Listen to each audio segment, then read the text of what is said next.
If you find a man who is ready for destiny, one of the ways you will know is his focus. He's about what he's doing. And that's what Jesus showed at the age of 12. He was in the temple. Every other child was gallivanting and playing. The man was about his business.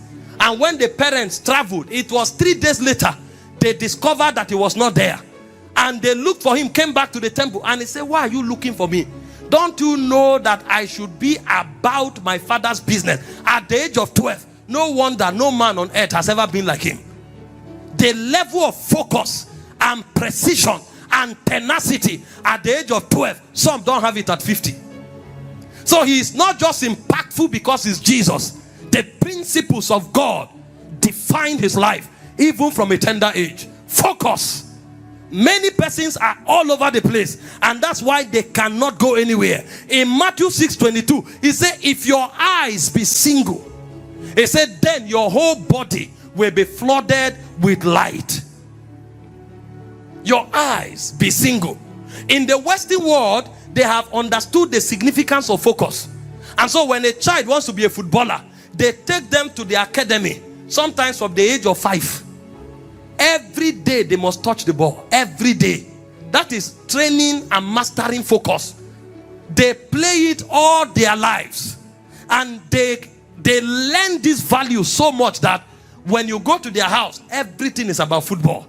And the same thing applies to every champion in every corridor.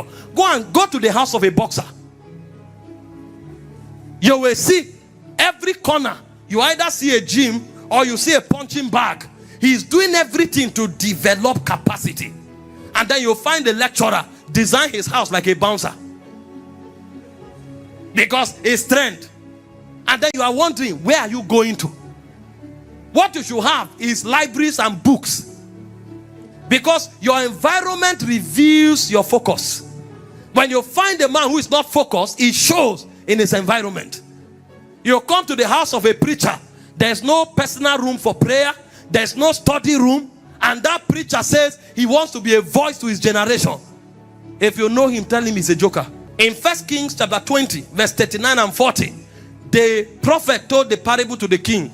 The message is different, but inside the message we saw the power of focus.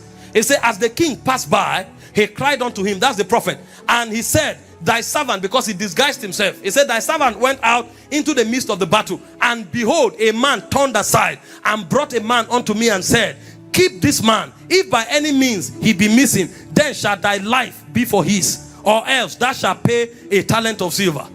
Every time you lose what is committed to you, you either pay with your life or you pay with your resources. And in verse 40 he said, and as thy servant was busy here and there, he was gone. He lost the slave.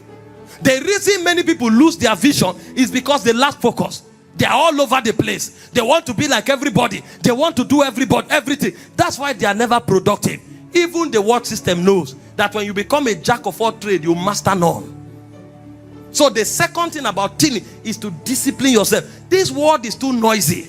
See, if you are a pastor, if you are online, don't go watching people who are doing beauty pageant.